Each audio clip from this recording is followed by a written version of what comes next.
eben das, was ich mache, ist eben viel besser für die Gelenke. Auch da, langsam. Ja nicht säckeln, hallo. Aus der Hüfte raus, aus der Hüfte raus. Ich zeige es dir dort aus. Ein Fuß nach dem anderen, oder? Zack, aus der Hüfte raus.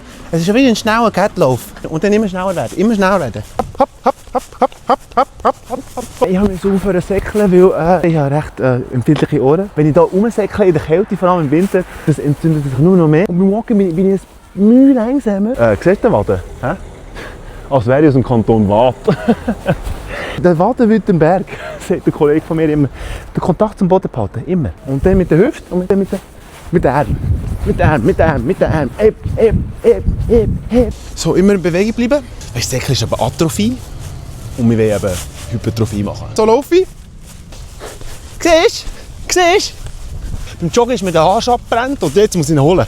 Hast du jemals einen Jogger gesehen mit Arsch? Eben.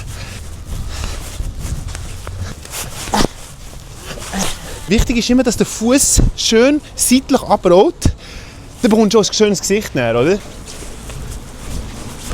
Einfach immer die Form behalten, oder? Ladies, falls ihr joinen wollt, wir treffen uns weekly, jeden Donnerstag am 4 Uhr. Am X haben wir noch Musik dabei, machen wir noch ein bisschen Sound und dann laufen wir zum Beat, oder?